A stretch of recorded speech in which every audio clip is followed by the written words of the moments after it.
车啊，是一场没有终点的拉力赛。真正的考验不在技术的炫目效果，不在参数的纸面极致，而是满足用户出行的极致考场。技术创新回归需求的原点，坚持为用户创造价值，是行动，不是口号。12月16日，长城汽车期待与所有同道者一起以真求智，以智致远。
各位亲爱的来宾，还有所有线上的网友，还有现场的各位朋友，欢迎你们！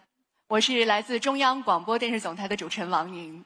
今天我一走上这个舞台，就看见了大大的2个字“求真”，我就知道今天我们这直播呀，不是聊神话，是得聊实话的地儿，不是谈颠覆，我们得来谈谈本分。当中国汽车的轰鸣声在不断的汹涌向前的时候，看来今天我们要在这儿回归一场最初的心跳了。你们准备好了吗？欢迎你们，你们都是今天我们所有直播在线的网友的现场的陪伴者，当然你们也是历史的见证者。站在这儿，我仿佛就看到了中国汽车我们所面对的一个广阔的图景。很多人都说今年会是中国汽车的一个非常重要的历史性的节点，我们的成绩确实很提气啊！你看，我们中国汽车的产销规模已经连续多年全球第一了，而我们的新能源车的渗透率也在逐渐的提升。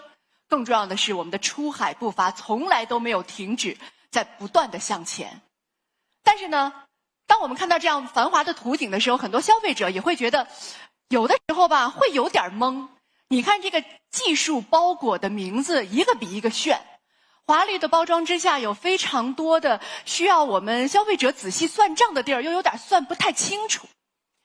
在技术概念层出不穷的时候，我们到底选一辆车怎么选？车应该比什么？我们的企业应该比什么？我们都说要高质量发展，要可持续发展，那什么才是真正的可持续发展？今天我们得在这儿说说大实话。我们特别来到了长城汽车技术中心，和我们的老朋友相见，因为只有老朋友在一起才能说实话。他要没说实话，大家都知道，是吧？所以让我们掌声欢迎我们的老朋友长城汽车董事长魏建军和中国汽车流通协会成联分会的秘书长崔东树。他可是掌握着趋势密码的人呢。有请2位好朋友，有请。掌声还不够热烈呀！好，欢迎，谢谢。好，谢谢。好，崔秘书长，你好，魏总，哎，给大家打个招呼吧。来，我先来啊。我是长城汽车魏建军，非常高兴，这个由我们央视主持的这一个求真的节目，就像刚才我们主持人讲的啊，今天我们都说大实话，对，请大家期待。好。哎呦，这预告做得好啊！对啊，留足了悬念。对，崔秘书长。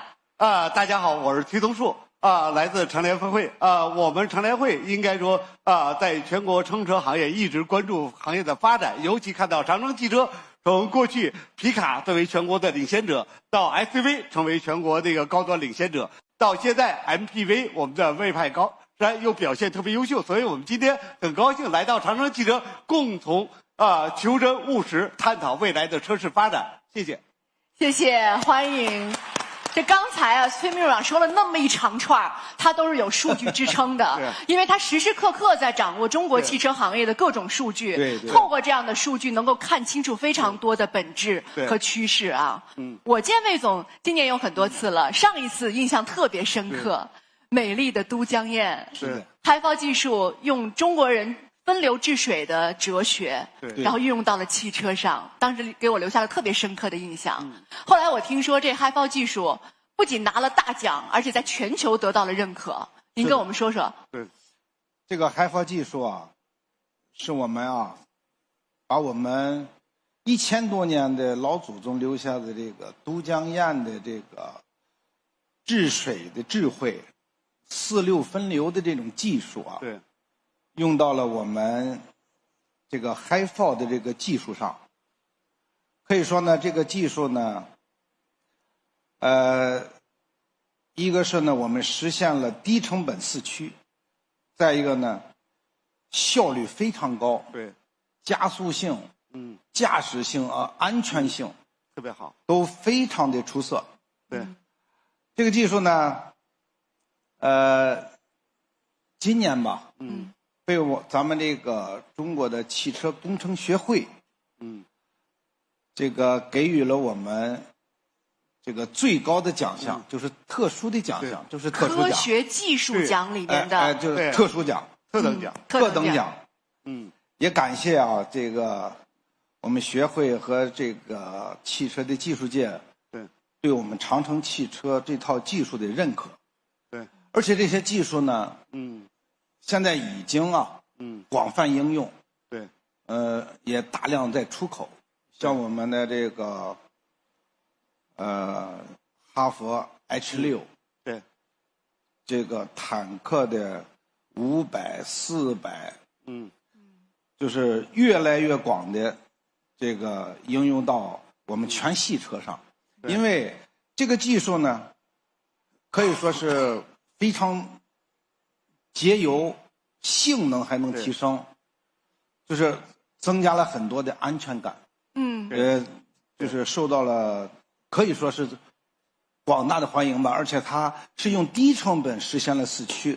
以前呢，这个25万元的车才有4驱，所以说我们这个呢，就是成本非常低，4驱呢得到了广泛的普及和应用。魏总一聊技术就控制不住哈，就得把这 HiFi 技术再给大家好好讲讲。其实您就一句话，谁懂我们汽车工程技术进步奖里特等奖的含金量？是不是？我们在这个品质可靠当中，我们已经用我们的产品说话了，而且我们是像都江堰一样能够经得住时间考验的，是吧？这个技术呢，实话实说，这不仅是我们长城的技术。这个技术也代表了中国在混动和新能源时代的全球的这个，我们认为是最高的水平了，就是性价比非常高。崔秘书长一直在说，非常认可这样的一个技术在中国能够实现领先。的确。这是非常难得的一个事情啊！是，创造了这个中国技术的一个奇迹，应该说让中国技术获得世界的认可走向世界表现特别好。对，所以你看，2025年您特别忙啊，有非常多的长城的名场面，就我特别不愿意问那个问题总让我们用一些关键词总结2025年哈。对，我就想说，您觉得在2025年长城汽车的高光时刻，让您总结，您会用什么？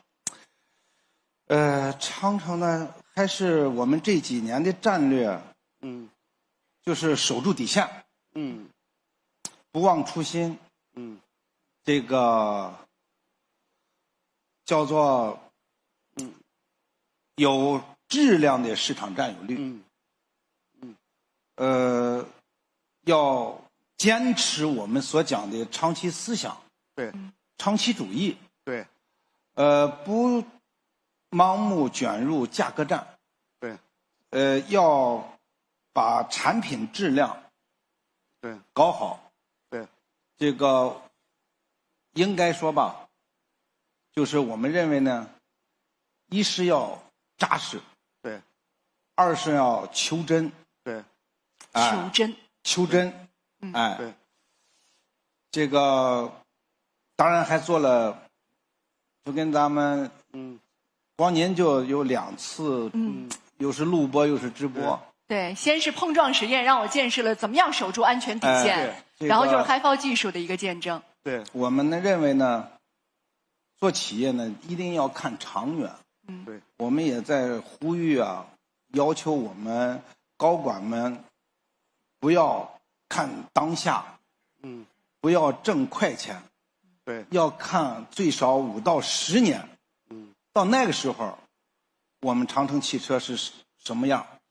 也就是说，现在我们要是不健康，对，没有技术储备，没有质量做到最优，对，当未来5年更长的时间，这个我们不光，就说我们现在想出海，是吧？这个我们不光在国内站不住，出海就更无望。对，所以说呢，我们不是追求销量多高，要稳扎稳打。但是即便是您说我们要稳扎稳打，我们也得让大家知道，我们用这样的长期主义、踏实的精神，我们照样能有好的销量。您跟我们说说，咱今年全球的销量多少辆了？我们现在要说那个保有量已经是1600万台，1600万辆，1600万。但是呢，我们在国内销量不是最大的，但是我们在就是传统汽车公司里边，我们的平均售价是最高的，是最高的。对，这说明什么？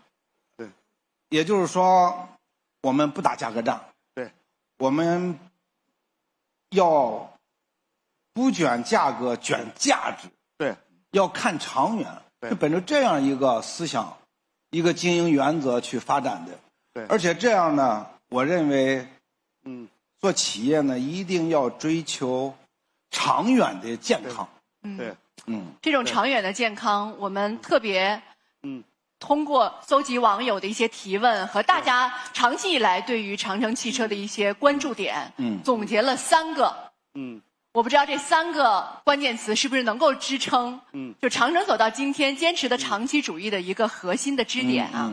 咱们先打开第一个，让大家也看到啊。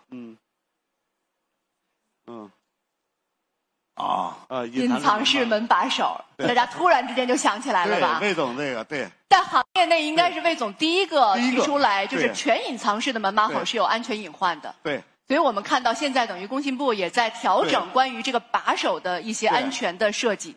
对。您当时出于什么思考，就敢第一个在行业里站出来发声？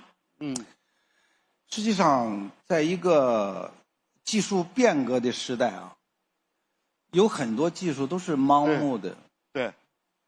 这个隐藏式门把手呢，可能看起来挺科炫，但是呢非常不实用。对。实际上我们也看到了啊，就是电动化之后，隐藏式门把手在车辆发生碰撞的时候，门打不开，造成很惨的这种事故，非常痛心。而且这个隐藏式门把手呢，在这个当时呢，大家认为它能降低风阻。对是的，对，不仅美观漂亮，还对降低风阻，还能降低能耗呢。对，这个实际上我们通过吧，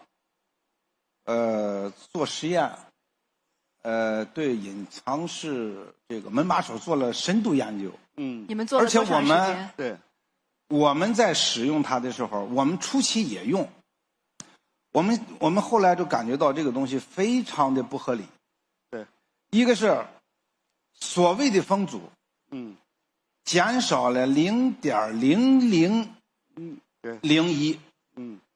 而且这个把手呢重量增加了8公斤，而且这隐藏式门把手呢特别不易密封，对，因为它是电动的吧，它那个是需要活动的，对，噪声还大，对，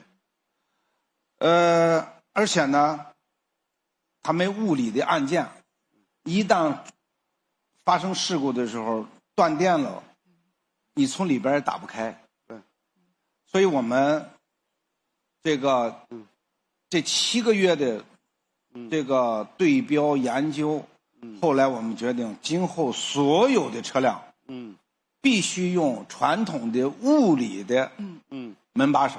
就您还是关注可靠性这事儿，对，是吧？系统可靠性这是第一底线。对，安全对消费者负责。对，你要是没有，就是我们大家都在讲，有的时候这个技术啊，它有这个提出来这个概念的确吧，有这个欺骗性，大家都去用这个把手。可是现在呢，经过这个实践啊，国家也这个迅速，工信部就出台，就是禁止用隐藏式门把手。这个隐藏式门把手。现在应该有明确的规定了吧？对，有了。您跟我们说一下，崔部长，就是对于这种全隐藏式的门把手，工信部是怎么样规定的？应该说全隐藏式门把手，客观说给带来更好的一个外观的造型，也切合部分用户对这种外观的一些追求。但是在宣传层面来说，它的这种流量吸引力也比较强，而在实际问题中出现了很多的安全性的一个事故，是血淋淋的用生命带来的一个就是案例。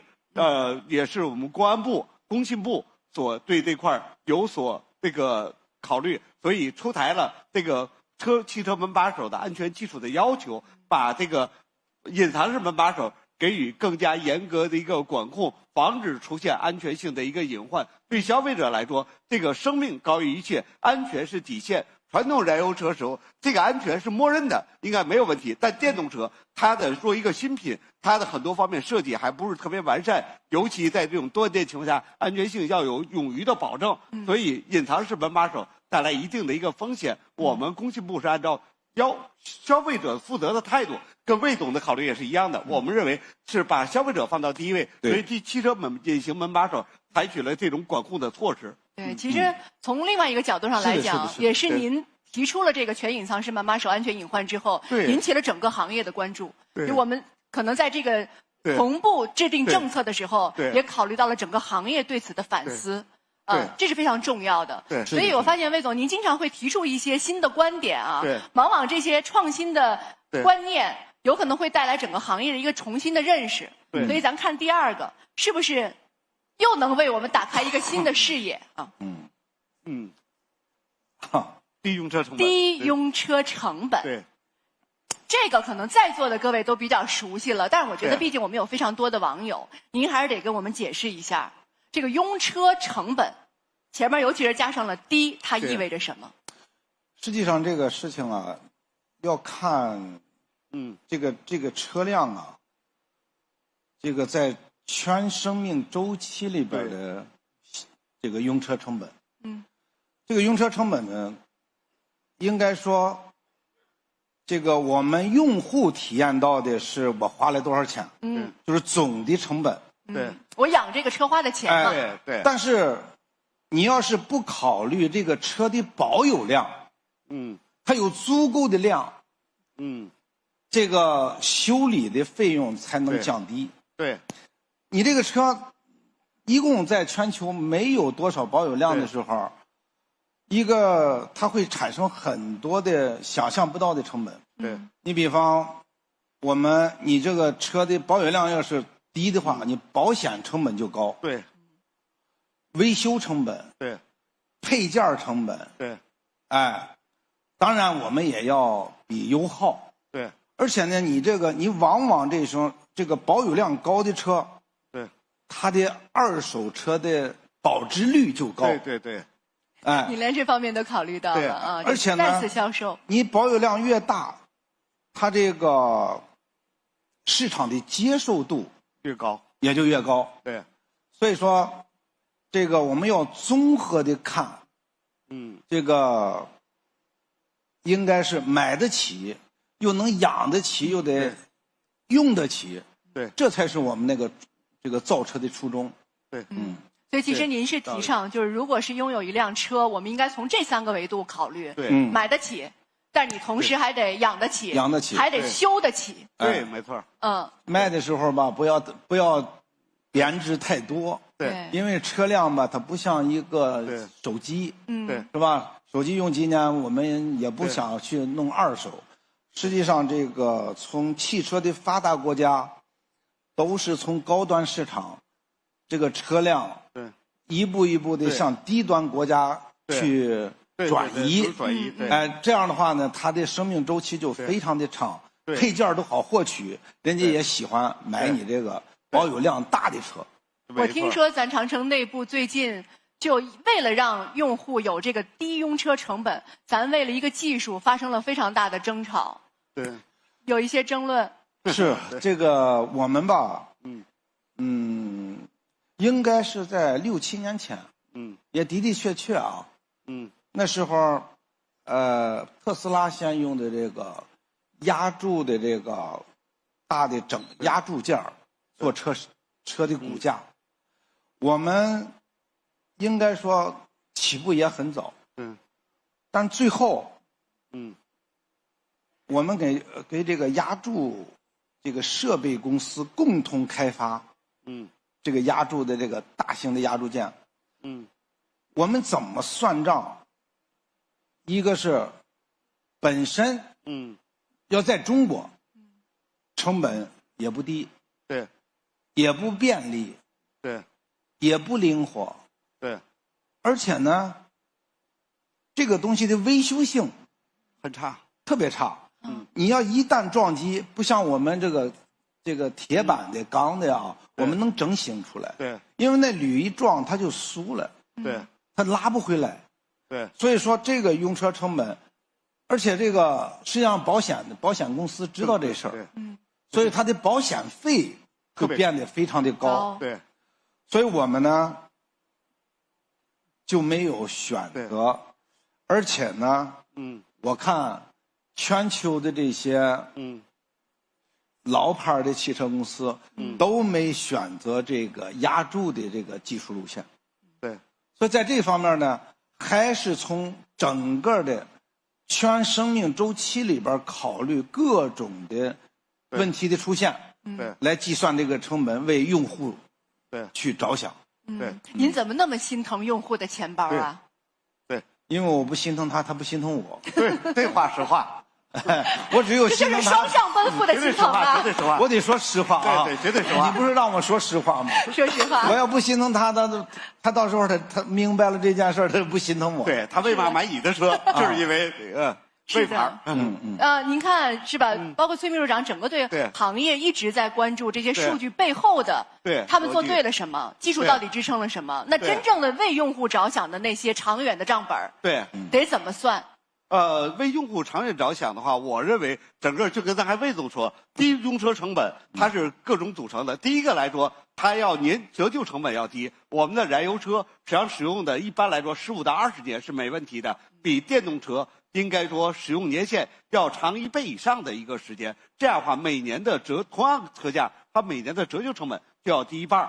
所以这样的话来说，你买一个燃油车本身来说，你的这个用车成本在购车阶段，在购车部分是低的，在使用部分来看的话，整个来看，我们的燃油车实际上也各有各的特色。第一个来说，我们说我们魏总面向的是全球市场，不仅是中国。中国的油电差价，我们常年会算过，大概油电比是1比17，也就是1度电不到5毛钱，我们1升油在8块钱。这样的话油电差价是比较高的。但欧洲很多地方油电的差价就比较低，像欧洲的电特别贵，油又相对来说比电的一个更合适，所以欧洲消费者可能就喜欢买这种油电的这种车，或者是用油车为主，甚至像他们还喜欢用柴油车，就是特别合适。所以我们说你要综合成本算起来，对你是不是合适，而且面对不同国家不同的这种消费环境去决定这个消费者选什么车，然后我们就要造什么车。所以低用车成本是一个综合为全球各类群体各个一个这个环境，尤其是不同的价格体系去做相应的一个对策。所以我觉得魏总选择就要多元化。对，不仅心疼国内用户的钱，还得心疼国外用户的腰包。对，是这样，是这样。对，那接下来我们打开第3个词啊。好啊，就说到用户了，我觉得这第3个关键词就特别的重要。当当当当当当，自己上点效果声。三不主义。三不主义，对。哎，三不主义在长城内部经常被讨论，听说最近在内部会里又被反复的提起。三不主义分别是什么呢？不炫技，不炫技，不妥协，不辜负。对，三不原则。对，不炫技，刚才其实我们已经说了，在技术的层面上，我们不能只是满足华丽的外表，要保持实实在在的技术革新。不妥协，我们不太理解，就这不妥协通过什么来呈现？在这个技术方面啊，比方现在这个时代，就是技术概念特别多，对，我们要搞清楚这个技术概念是不是真正的能给用户带来价值。对，刚才我们谈门把手，是吧？谈全生命周期，对，这个，而且呢，现在吧，在这个时代比较浮躁吧，对，是吧？对，现在我也在这个微博、抖音里边，要求我们的高管，在开这个发布会，你必须不能这个夸张，对，必须要实事求是，对，是吧？对，不要去这个欺骗这个用户，对，不能吹牛说大话，对，不忽悠。这个我们这有严格的规定，对，再一个呢就是这严格规定，这个如果要是没落实，有惩罚不？当然有惩罚呀。对，这个我们会快速复盘，这个发布会完了要有，是吧？要有这个华而不实的这种描述，就立马要对这个高管进行批评。一般在这儿演讲的都是高管们。对，再有就是从技术方面呢，对安全，对这个可靠性、耐久性，这个汽车的长期使用，因为它是一个耐用消费品，所以我们必须在这上面，我们也不能妥协。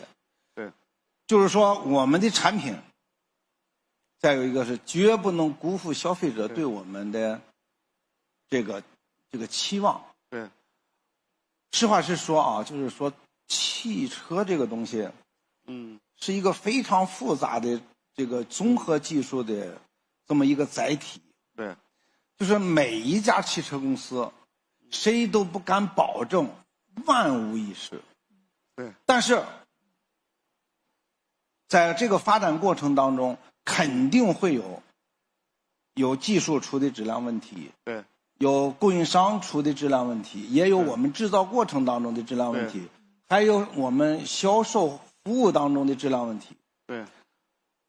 遇到这些质量问题，你不能妥协，要正视这个问题，敢于担当，不能推诿，不能欺骗用户。也就是说，你有问题不怕，你不能这个去忽悠人家，是吧？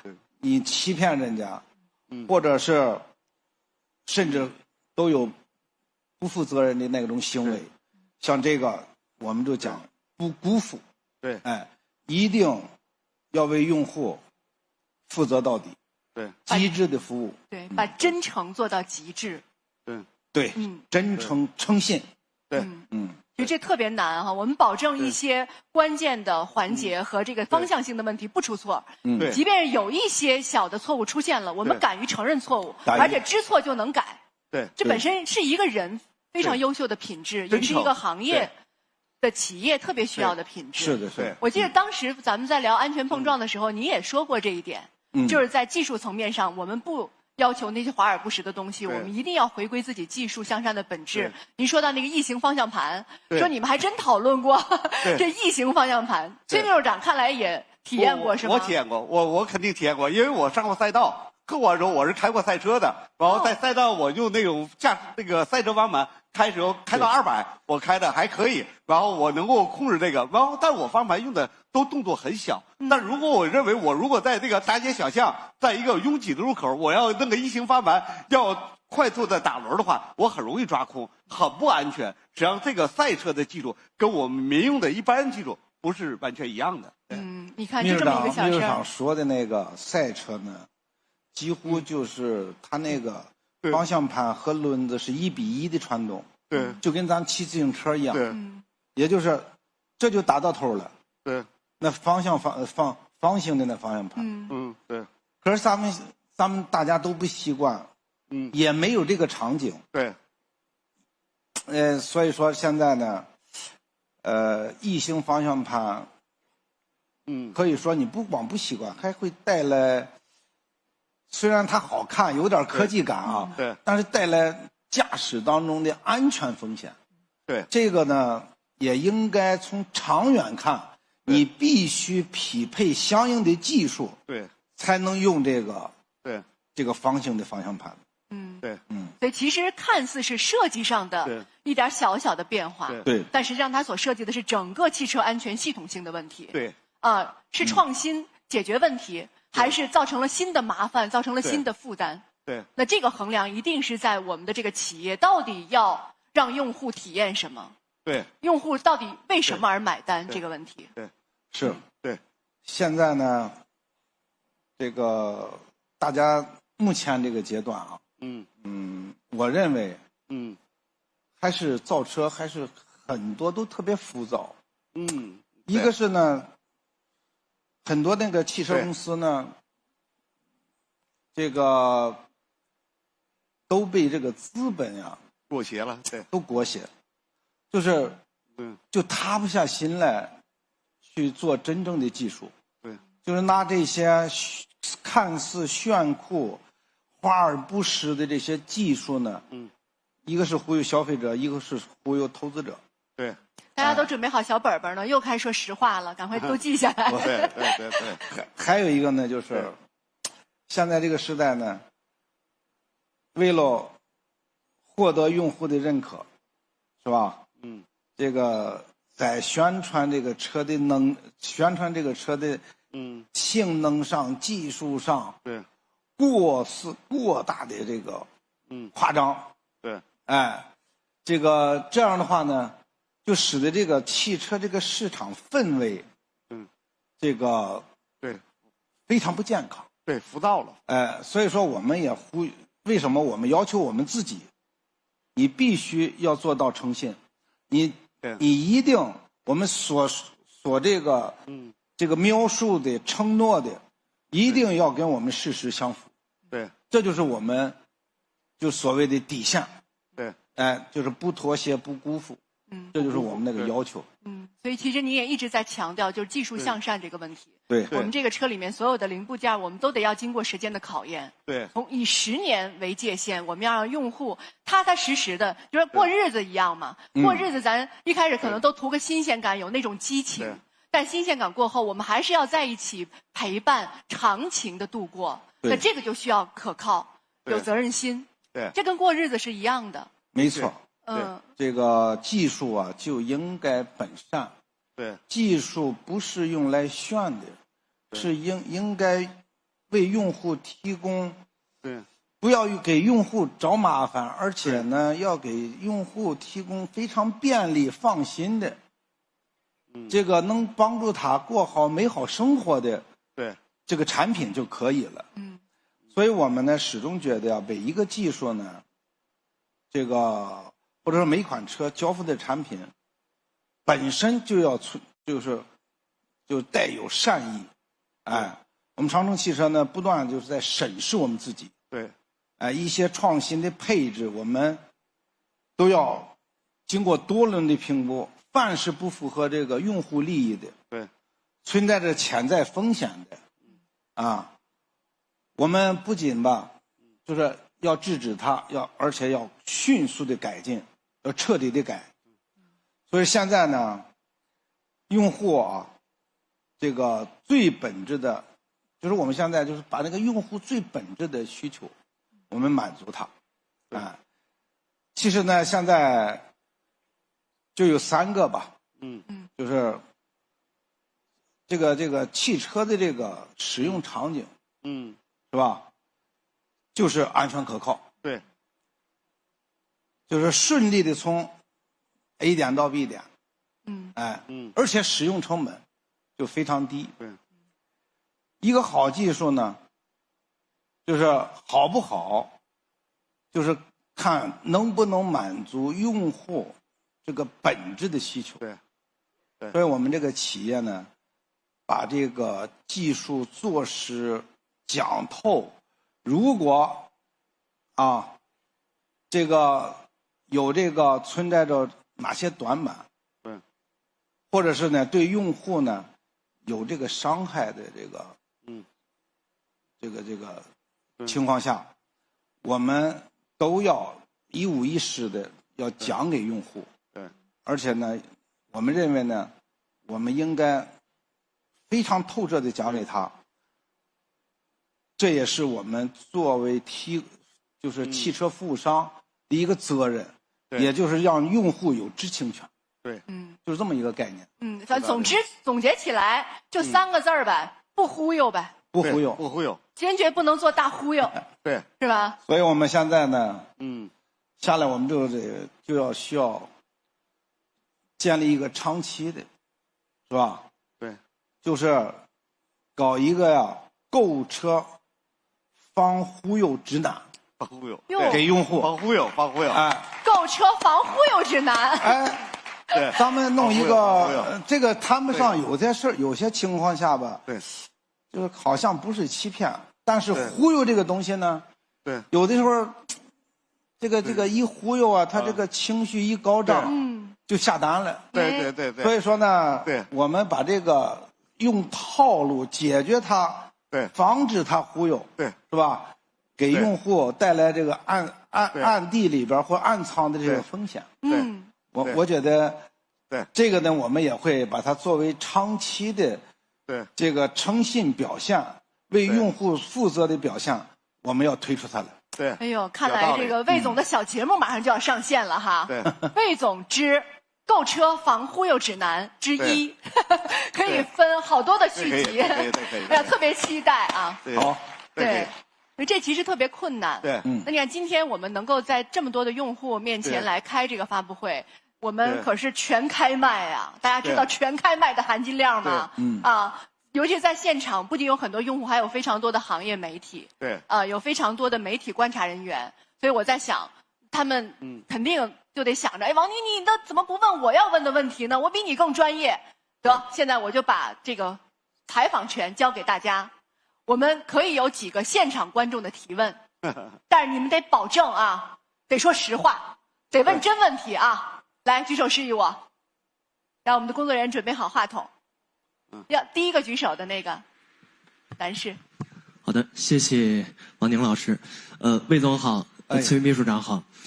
这个问题我想问一下魏总，在行业标准不断的规范的过程当中，除了政策的这样的规范，我们车企应该如何去加强和用户之间的这种沟通，能够让用户在购车或者是在使用车的期间能够充分的知情，然后把一些这种潜在的风险排除在外。谢谢。您说防忽悠吗？他就问你，那怎么着我能知情呢？我得全知情哦。对，这个您这个问题问的非常的好，也非常关键啊。事实上，这个企业呢，执行这个标准都是底线。对。像国家标准呢，都是最低标准。对。哎，这个让用户啊知情是个权利。这个我们车企呢，这个不能被动的等标准。对。哎，不能被动的等这个标准下来我们再怎么做。对。我们是最知道用户需求的。对。哎。而且呢，我们要早下手，不能等着出了事儿之后我们才反应过来。我们就是你作为汽车公司，你就有这个责任，有这个能力，真正的去调研、这个调查，真正的为用户这个着想。所以说，这个能为用户啊准确的提供好非常适用的技术和产品，这是我们的责任。对，我们呢也应该呢把这些专业的技术的或者是功能啊，这个为用户呢解释好、翻译好，对，哎，这个提示好这些风险。对，所以说呢，这是我们企业的责任。对啊。这个行业呢，现在吧，就是有点浮躁，是吧？这个有些，这个有那个忽悠用户啊，华而不实啊，这个过度的这个渲染呐、夸张啊，实际上也给这个市场带来了非常不好的这个印象。对，所以我们呢，这个把这个内部的啊。这个技术评估体系，哎，作为一个基础的管理，也是我们的一门必修课。所以说呢，我们在这个法律强制这个要求里边，这都是我们必须做到的。法律没有规定的，啊，但它又关乎用户的这个用车安全和核心利益的时候，我们一定是自律。必须自律要做到的，所以说，在这儿呢，我也是吧，给大家这个承诺啊，长城的这个产品，大家不管是在质量和技术方面，我现在这个也有微博，也有抖音，是吧？对，你都可以在评论区，你怎么讲我们都会接受的，是吧？我们这儿专有。配合我的这个队伍来搜集用户给我们提出的非常宝贵的建议，我们会及时的改善改进的。有事儿艾特长城汽车魏建军。对，但是这样是吧？这个翻译这个词儿用的特别好。对，所有的技术参数我们做好翻译和风险的提示。这个非常的重要哈，我觉得这也是我们把真诚做到极致的第一步，能够落实下来的具体的行为啊。我们这所有的爱都要转化成行动，动词比形容词更重要。对，还有第二个机会给现场的朋友啊，那个又举手很快，那个戴眼镜的男士，你好。好，感谢王老师。那个魏总，我想请教您一个问题啊。刚才听完您这一段的这个论述以后，我想到一个词，就是技术本善。我们一直说商业向善，但是呢，另外一个词就是商业逐利尤其是在今天这个内卷的一个汽车商业竞争环境下，我记得您几年前说过，说现在卷马上死，那么不参与这个卷，不知道什么时候死。尤其是您之前说过一句话，我印象特别深刻，说那个老百姓给长城的每一分钱都不缺边儿长城给消费者的每一辆车也不能缺角。那么在面对您说到的技术本善和这个商业逐利之间，长城如何做好这样的一个短线和长线的平衡？谢谢。谢谢。我们向实话又进了一步，得问您机制上怎么落实啊？这个话题呢，说到本质上了啊，这个。我也刚才也在前面也讲了啊，你一旦把这个造车的初衷，要是从内心里边，不做到本善，对，你一定会把这个路走歪了。嗯，我为什么讲？我们尊重资本，我们也需要资本，对，但是呢，我们绝不能，让资本裹挟，使我们把造车的初衷偏离了方向。对，实际上技术啊，就应该为社会友好去服务，为大家的这个生活便利，是吧？去服务，为满足用户出行的这个需求。所以魏总，我打断你一下啊，我觉得这个朋友他是要问特别具体的事儿，那咱今天有一件特别重要的事儿，要落实，就是咱们要把这个技术本善真的落实到每一辆车上，落实到可以让所有的车使用的平台上，而且同时要满足全球的用户。其实长城一直是有思考的，就是关于这个看到全球的市场应用场景有这种动力多元化的问题。对，我所有的用户的场景是不一样的。对，我满足什么样的用户，我使用什么样的技术，那我是不是都能够在一个平台上满足？这个我既能够做到技术向善，同时还能够做到成本可控，或者说我们在这个使用上能够有一定的优势。那这个我们是怎么考虑的？咱得跟大家说说。有的时候我说话吧，有点以偏概全吧，但是呢，理儿是真理儿。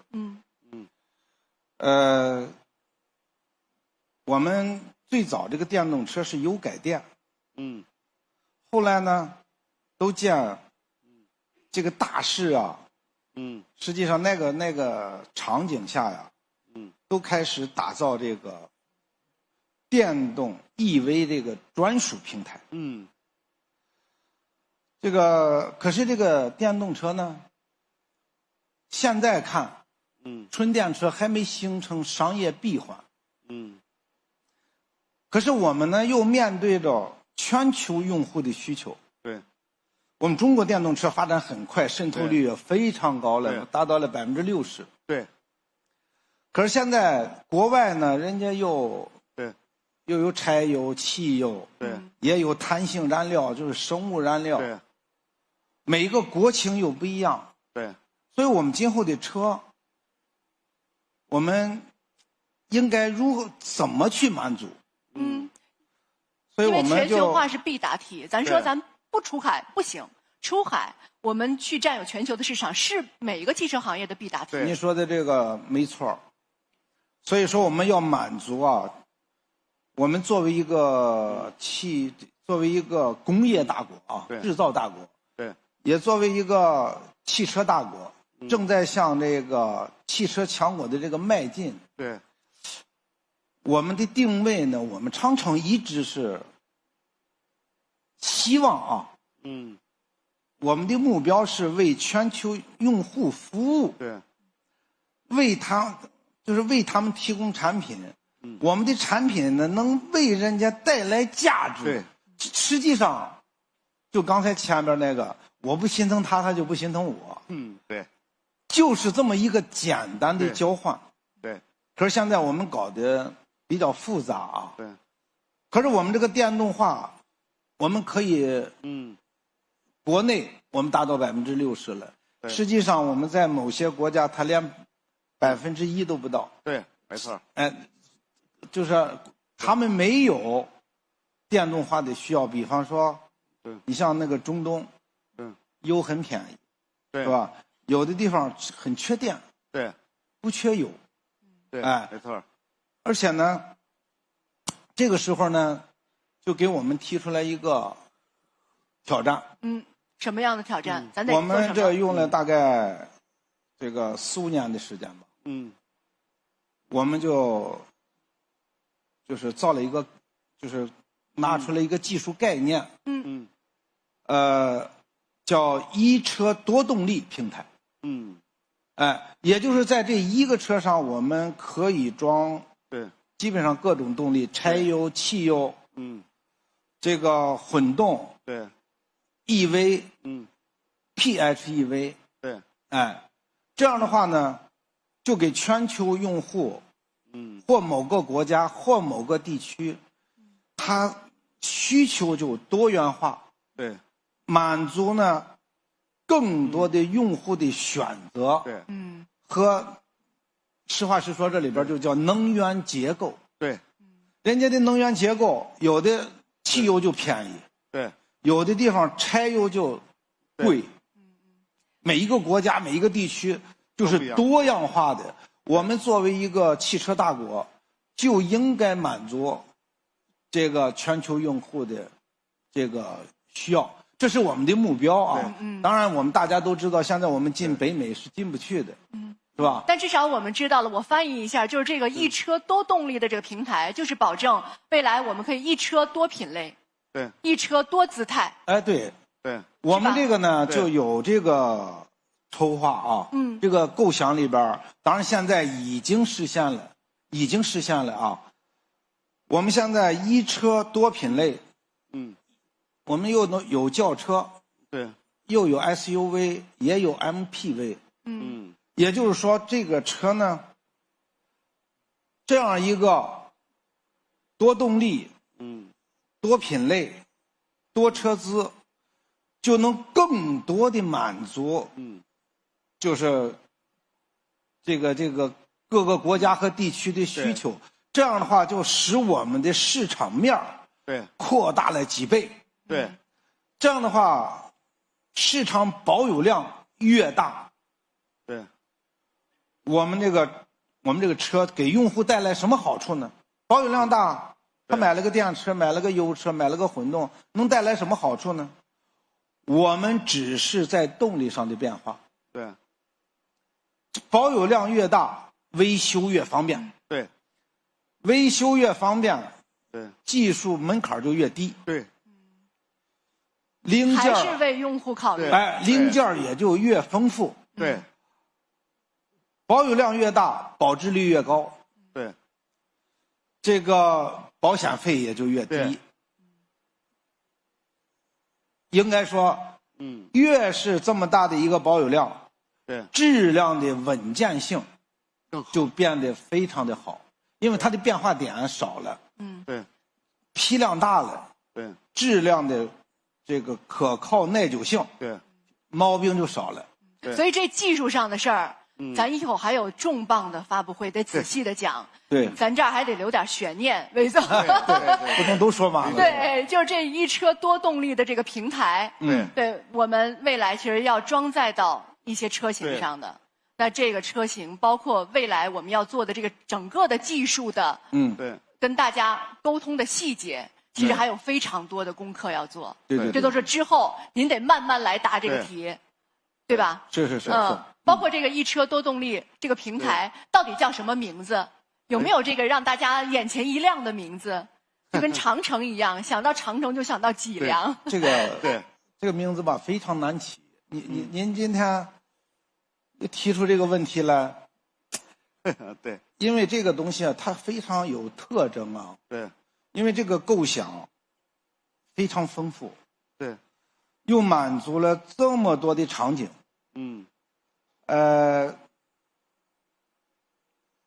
实事求是的讲，跟这两个字儿有点相似。今天我们就是在这儿求真来了。对，这个名字还真的不好起。我们现在也借这个机会吧，发出个呼吁啊。这个不行，我也开一个小专栏，是吧？对，在那个微博、抖音上啊，对，我们也征集这个名字。你就看我们这点儿这个构想、这个概念、这个技术路线，当然它今后是满足未来10到15年的这么一个生命周期的一个技术平台。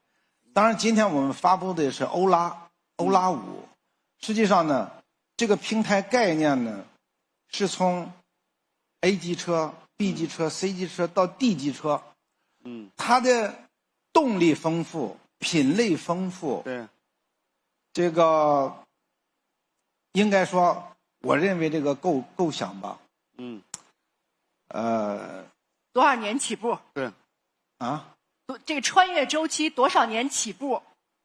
我们这个平台呢，因为这个经过4、5年的开发，平台都完整了，而且呢，我们长城具备了太多的动力形式。对，我们刚才谈到 Hi4， 对，那么 Hi4T、Hi4Z， 包括我们 Hi4G，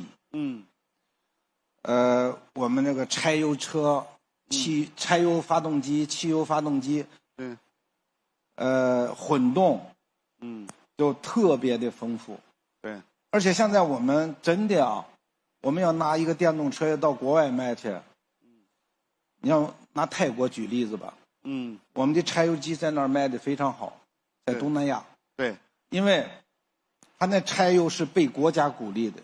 对，所以说你要又回到满足用户需求来了。对，这个我在这儿刚才这一小段就是给大家介绍介绍我们这个这个一车多动力这个这个基本的概念。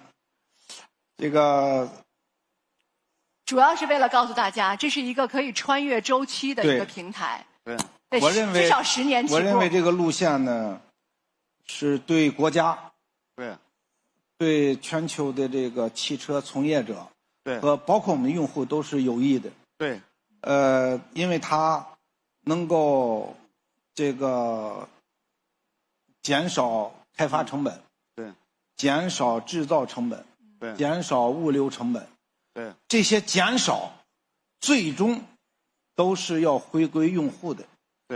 都能为用户带来价值的。所以崔秘书长从整个行业来看呢，您觉得这样的一个动力平台如果一旦产生，它会产生什么样的影响和价值？我觉得的确应该说，现在来看，从规模化和全球化视角来看，像魏总您刚才提出的一车多动力这种平台，是行业突破性的一个创新思路应该说也是对我们中国汽车出海是很好的一个解决方案，为全球人民提供了更多选择。像我每个月都在监控全球的各类市场的动力结构，比如说我们现在全球纯电动15%，插电混动7%，普混6%，燃油车在72%，而这里头各情况下差异比较大。刚才魏总说中国60%，而很多地方可能连1%都没有。那么我们怎么去对应这块儿？同时我们怎么为消费者负责？尤其我们说这个平台，它实际上带来零部件的一个大量的精简，带来我们体系的一个巨大的一个叫做规模化的降本，给消费者更好的服务。所以我们购买有优势，然后维修方便，对全球用户都是很好的一个选择。对。所以其实刚才我们为什么说了这个平台，其实又解释一个原始性的问题，就是我们的中国汽车要走出去，要全球化，这是一个必答题。尤其是在中央经济工作会议上，我们有一个8个字的方针：稳中求进，提质增效。这也为中国整个汽车产业的发展锚定了方向。那您怎么理解这8个字未来我们在中国汽车行业高质量发展上的作用？这个一个是4中全会，后来是这个中央经济工作会议，经济工作会，都把这个稳中求进呢，和这个反内卷，这个创新放在了核心位置。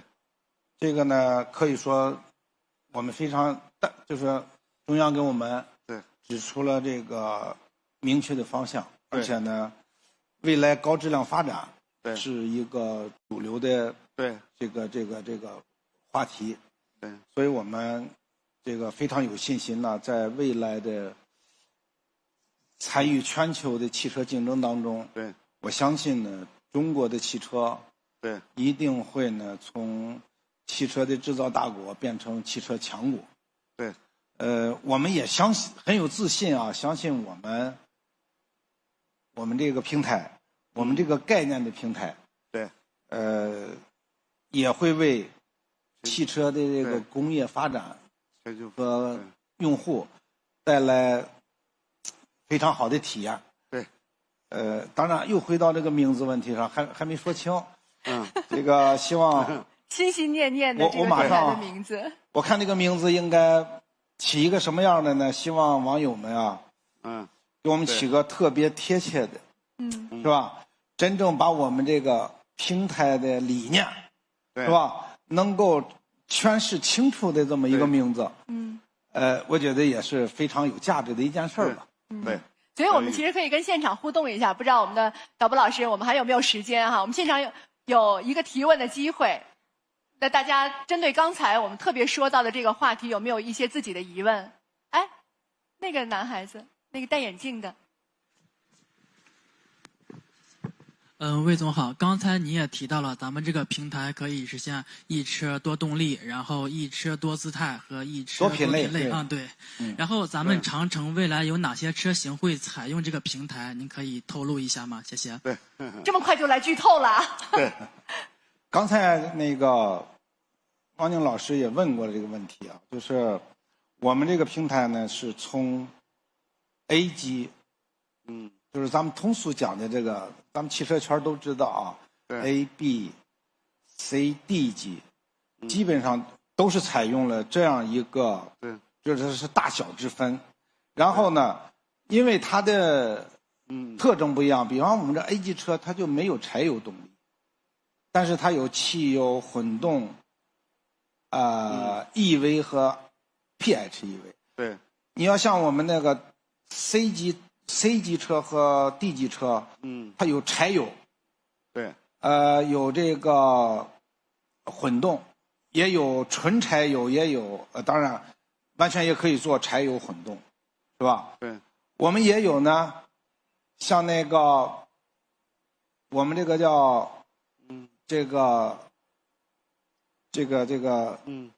高强度的这种越野车，也就是说就是半承载式这个车身，非承载式的这个架构，它一样会有这个，当然它是纵置的啊，纵置的布置，也有，它就没有 EV 了，但是它有柴油、汽油、PHEV， 也有解耦的，也有非解耦的，但是呢，这些概念，这个它的思路，是相同的。对，所以说我们今后呢会在轿车、SUV、MPV，这上面都会通用这些理念，都通用这些概念，是这样的。也可以稍稍透露一下，接下来我们发布会要登场的这辆车里有还是没有啊？有啊，对，真的不是叫真的有，真的有吗？真的有，真的有，已经安上了吗？已经有了吗？现在已经有了。今天吧，他们给我汇报说，我们的也有我们的这个媒体朋友们，好像也试驾了我们的车。我们有矮车资的，有高车资的，有这个汽油混动，也有这个 EV。大家可能反响都不错吧，因为这样一个架构呢，就能使我们长期电动车不能商业闭环的问题，在这种模式下留下去，应该就得到解决了。对，说的非常克制啊，但其实肯定在魏总心里谋划了一个蓝图啊。2026年，您还有什么心愿特别想实现吗？2026年是我们这个新的15.5的开局之年。开局之年，我们想呢，还是在这个汽车这一个长赛道，马拉松式的这种竞争当中，发展当中呢，我们会依然坚持守住底线，依然坚持长期主义，真正的这个我们一说向国外学习，有的时候在听着这个直播不好说，我一说向国外学习，我们还有差距的时候，我总是挨喷，主要是，我这会儿就有点不敢说。不，您谦虚，优秀的进步，但是还得向人家学习。机械素质，那些扎实的技术，那些汽车的那些积累，我们依然向人家学习。而且呢，在这15.5的开局之年，我们是希望呢，让我们的，是吧？用户满意，是吧？用户高兴，这个不推诿不扯皮，对，担当到底，对，好吧？我们为担当到底鼓掌。对，对，很好。真的，我们都说真正的进步其实就是藏在我们对于真诚最极致的敬畏上。什么是求真？对，就是我们对那些浮华的营销说不，对那些安全隐患说不，对那些让我们的用户无效的内检说不。对，我们长城可以把这3不坚持到底吗？对，我们就听汪宁老师的吧，好吧？我们听长城的，我们听大家的，我们听用户的。对。而接下来我们还会专门为用户打造更深入了解长城一车多动力这个平台的非常好的机会。所以接下来希望大家能够继续锁定央视新闻，关注长城汽车。接下来欧拉5将闪亮登场。好，谢谢谢谢大家，谢谢。好，谢谢，非常好啊，谢谢，实话聊够了吧？谢谢，这个。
I'll meet you in the shadow. I'll meet you in the dark. I'm pulling on my arrow. I'm aiming for your heart.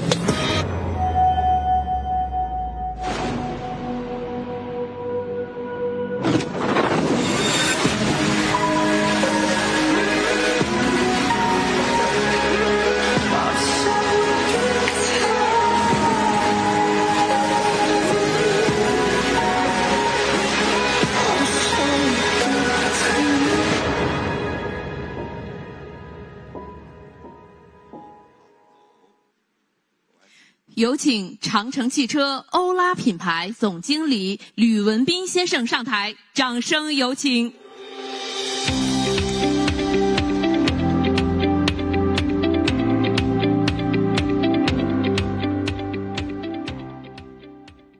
尊敬的各位来宾、媒体朋友，以及线上正在观看直播的网友们，大家好，我是吕文斌。今天与大家相聚于此，不仅仅是为了见证长城欧拉5的上市发布，更是为了探讨摆在每一位汽车从业者面前的共同话题：什么才是中国汽车产业行稳致远的根本？刚才魏总和崔东树秘书长、王宁老师的深度对话，给出了求真这个掷地有声的答案。这份求真是以用户需求为基础，让技术向善服务于人的不变初心。不炫技，不妥协，不辜负，简简单单的9个字，却字字千钧。这份初心的背后，是对技术伦理的坚守，对造车底线的坚守，更是对用户信任的坚守。让汽车的每一个零部件都能为用户踏踏实实的多工作10年，是我们长城汽车最质朴的追求，也是最深沉的责任。这份求真是一份穿透了营销概念迷雾的清醒认知，它警醒着我们要始终保持理性，能够清晰地认知到安全可靠、顺利抵达、成本可控，才是用户最朴素也最核心的用车需求。脱离了这个本质而过度包装的技术创新，只能惊艳一时，无法适用一世，终究只是空中楼阁。这份求真是长城汽车遵循行业规律，始终坚持健康发展的长期主义战略。内功不足，不要急着闯世界。当站在中国从汽车大国走向汽车强国的变革关键阶段，能够摆脱短期的规模焦虑，拒绝一招鲜吃遍天的投机思维，才可以清晰地认知到全球市场没有标准答案，只有场景答案。依托强大的自主技术研发实力，以一车多动力的原生平台，让燃油、纯电、混动、插混等多种动力形式，根据不同地区的能源结构、基础设施、气候条件进行按需适配，真正意义上去践行行业的高质量发展之路，这才是从规模扩张迈向质量跃迁的核心底气。因此，求真不是保守，是刺破迷雾的清醒；不是妥协，是守住本质的坚守；不是放慢脚步，是厚积薄发的稳健前行。求真之路，道阻且长，但方向已明，决心已定。它是长城汽车始终坚持的造车信仰。而欧拉作为长城汽车乃至中国汽车行业中的一员，将以高质量的车资和姿态去打响行业价值回归的第一枪。时至今日，欧拉已经进入了全球50多个国家和地区，成为了全球60万用户的共同选择。追求精致生活的他们，选择了欧拉，不仅仅是因为经典好看的设计，更是因为他们早已把欧拉视作时尚品味与高品质出行的代名词。他们期待的，从来不是那些华而不实的噱头设计，而是在奔赴热爱的路途中，欧拉带来的那份无以伦比的安心感。但是像魏总刚才提到的一样，全球适用场景的受限，会导致优秀的产品难以发挥出更大的价值。当有限的动力形式无法为全球用户提供更多元的选择时，那就意味着长城欧拉需要一个全新的起点。所以，为了回应全球每一位用户的期待，长城欧拉将从单一纯电汽车品牌正式进阶为多动力全球时尚精品汽车品牌。这一转型依托于长城汽车全新平台的底层技术赋能，让多动力全域布局成为了现实。在设计之初，全新平台就始终坚持原生兼容的设计理念，它不是简单的动力替换，而是通过全域兼容设计，让燃油、混动、纯电等多种动力形式可以共享最佳的性能。因此，基于全新平台打造的欧拉产品，不仅具备了一车多动力的能力，还具备了一车多品类、一车多姿态的综合优势。在未来，欧拉将陆续推出 SUV、轿车以及个性化的多品类产品，真正做到把选择权交给用户。无论你是刚步入社会，追求个性潮流，还是组建了幸福家庭，注重座舱空间的舒适和智能，亦或者是热爱生活，拥有探索多元场景的出行爱好，人生不同阶段的用车需求，在欧拉都可以得到精准的匹配。全球的每一位用户都能在欧拉找到最适合的自己的精品座驾。全新技术平台让欧拉为所有人提供了一种选择的自由，那就是不被场景所困的多动力出行自由，真正契合自己风格的个性化自由。全新平台带来的不仅是用户对品类、动力的自由选择权，更重要的是，它为用户在购物车、养车的整个用车周期内带来实在的价值。为了快速抢占市场份额，现在市场中有很多的产品设计缺少充分的验证，既不考虑用户在日常维保的便利性，也不研究用户长期用车的经济性。消费者看似短期获利，实则隐患重重。配件更换难度大，原本5分钟就能搞定的空调滤芯更换，都变得极其繁琐，更别提其他高额的维修费用，导致的保费持续上浮，车辆的贬值速度远超于行业均值，最终形成了低价买车、高价用车的恶性循环，让用户在全周期用车的过程中承受多重隐性损失。但欧拉的创新模式不是投机取巧，更不是偷工减料，而是基于全产业链的效率革命。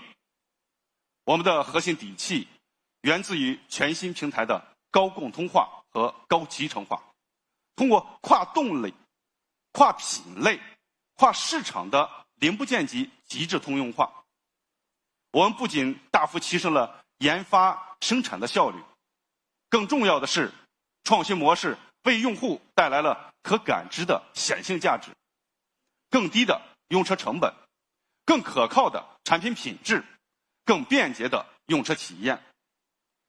例如，用后的售后维保成本降低了15%，维修时间缩减了40%等。接下来，我想再从几个场景带大家直观感受一下。先从配件更换的角度来看，如果你开某些品牌的小众车型发生事故，需要更换零部件，如果说该品牌已经退出市场，那用户的后续维保便陷入困境，配件难寻，不仅要承受漫长的等待期，还要面临高额的维修费用，以及在维修期间的通勤费用。让用户钱包难受的其实远远不止如此。我们再说说保费和保值率这两个隐形的账本。许多车型的核心零部件是由于专属设计，一旦损坏，不仅要支付极高的维修费用和更换的成本，还会导致4年的保费大幅上调。到了二手车市场，车商也会因为配件稀缺、维修成本高，大幅的压价，车辆的保值率随之大幅缩水，让我们的用户蒙受隐形损失。而欧拉车型的核心零部件实现了燃油、混动、纯电版本的高度通用，不仅更换成本更可控，保费上调也能控制在最低水平。即便是转手卖出，凭借配件易寻、维修标准化的这种核心优势，车辆的保值率始终保持稳健，让用户在全用车的周期里都能做到更省心、更划算。而且欧拉多动力平台形成的规模化优势还能体现在更多的维度上。我们现在越来越多的朋友钟情于跨国自驾，感受旅行的自由和惬意，但海外行车最担心的就是突发故障后维修无门，耽误行程，影响心情。而欧拉的全球化平台布局就可以在这份安心保驾护航。依托我们全球化平台的统一标准与多动力通用化的优势，海外本土不仅有完善的服务网络支撑，核心的零部件也能够实现跨域兼容，各种动力车型的零部件通用化率达到了88%，无需再从原厂潮途调货，当地的技师就凭借标准化的维修流程，就能快速完成零部件的更换和调试，让你在异国他乡也能享受到快捷满意的服务。无论是驰骋在世界的哪个角落，欧拉的全球化服务和通用化优势就在您的身边，丝毫不会影响你的出行体验。说到底，一车多动力、一车多品类为用户带来的核心价值，从来不是抽象的技术概念，而是真正的从用户角度出发，践行低用车成本的价值主张，为用户带来买得起、养得起、修得起的实际利益，让用户真正得到养车更省钱、修车更省心的硬核福利，让企业和用户从交易关系升华为信任关系，而这才是产业健康发展的真正底层逻辑。从单一新能源品牌到多动力全球时尚精品，从全产业链的效率革新到用户全用车周期的省心体验，欧拉始终带着求真的初心在不断前行。我们所有的坚持都源于对用户的真实需求的敬畏。而当用户选择欧拉时，他们托付给我们的不仅仅是一次出行，而是一次对精致生活、对个性表达以及可靠陪伴的期待。这份初心和期待终将落地为看得见、摸得着的美好座驾。今天我们正式发布全新平台下的首款产品长城欧拉5 SUV。 作为年轻人的新一代时尚科技 SUV， 它是承载着多变生活的全能伙伴。我们从年轻人的出行喜好出发，打磨出一眼心动的设计，触手可及的智能，安如磐石的品质，让用户可以自由选择，放心启程，勇敢地奔赴远方。长城欧拉5自11月份开启预售以来，凭借自成一派的自然美学设计，圈粉了无数的年轻人。不少用户直言，随手一拍就是大片，称赞其风格经典，好看更耐看。长城欧拉5最吸睛的是颜色，我们款款都好看。它们的灵魂来自于全球的极致美景，挪威极光流淌的震撼，塞纳河畔晨雾的宁静，英国多佛尔白崖的壮丽，林芝雪山下桃花的绚烂，还有沙洲米和赛里木湖蓝，这些远方的风景都被定格在车身上。即使你身处城市，也能触碰到向往的远方。那么这么多颜色怎么选？我们年轻的设计师给出了很好的建议。想走高级风，就选塞纳灰。这款塞纳灰在预售中就有超40%的用户为它倾心。不管是视觉上的细腻质感，还是上手触摸的温润触感，都让你在不经意间尽显高级感。偏爱精致优雅，那我们的极光绿就是你的专属色。在阳光下，它不仅色泽灵动，还自带拍照显白的 buff， 轻松拿捏氛围感，难怪成为大家的心头好。想解锁热烈吸睛的风格，林芝红就是不二之选。它红的鲜活，不管是日常通勤在穿梭城市，还是周末自驾奔赴山野，都能让你一眼出圈，妥妥的移动风景线。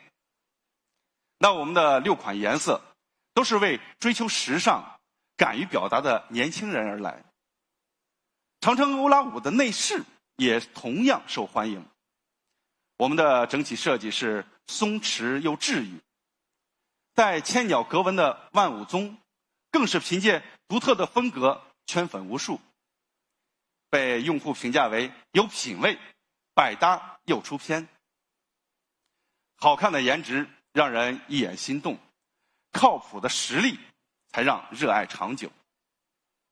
长城欧拉5的辅助驾驶绝对是实力派。我们倡导科技平权，让年轻用户不用花高价也能享受到30万级的辅助驾驶体验。我们的预售订单中，超70%的用户都选择了带激光雷达的辅助驾驶版本。用户反馈，窄路会车、复杂路口避让、异形车位拨车等这些复杂的场景，长城欧拉5都能够轻松的应对，丝滑且流畅，有一种用过了再回不去的感觉。有一位用户在和分享时，他说道，在长城欧拉5的仪表屏上，能够清楚地看到外部的车辆和行人，而且都是实时动态显示。路上的车辆一制动，屏幕上的车尾灯就会瞬间亮起，他觉得很惊讶。他也在问到说，怎么能做到这么精准，这么流畅？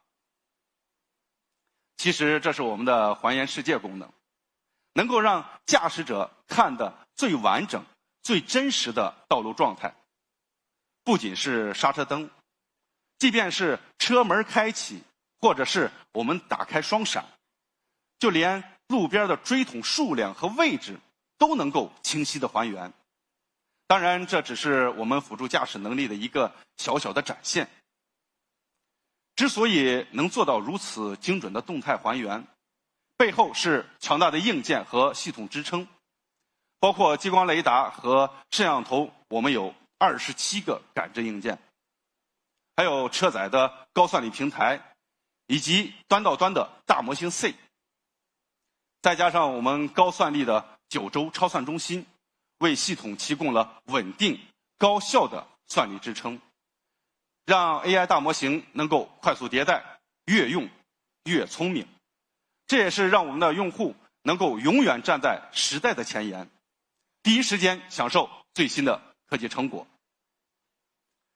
正是基于这样扎实的技术底座，长城欧拉5将复杂的辅助驾驶技术转化为了日常通勤中的省心和从容。大家有没有这样的感觉？每天早晚高峰，开车通勤都像是挑战，左边要看路况，右边又要应对加塞儿，全程都是精神紧绷。但现在长城欧拉5来帮你摆脱通勤困难，它凭借 CP Ultra 的系统和激光雷达，不仅支持是高速 NOA， 更有同级少见的城市 NOA 功能。不管是在城市的快速路，还是在拥挤的街巷，哪怕是车道线模糊，甚至是无标线的路段，它都能脑补标准的车道线，让你稳稳的通行，做到有路就能开，哪里都好开。特别是对于新手司机来说，通勤路上最头疼的恐怕是遇到障碍物和变道超车了。长城欧拉5在这方面的表现也是教科书级别的。首先是变道，它丝滑又高效。遇到前车在压速，它会判断安全的时机，辅助变道超车。侧方车辆要汇入主路，也会提前的预判主动礼让，不抢道不较劲，素质直接拉满。即便遇到了锥桶等小型的障碍物，也能够灵活的绕行。加速变道成功率正是高达98%，妥妥的行业第一梯队。我们的用户都是热爱探索的年轻人，他们尤其喜欢探索充满烟火气的美食老街、人潮如织的时尚街区、热闹非凡的文创市集。但那些难搞的停车位总会让人望而却步。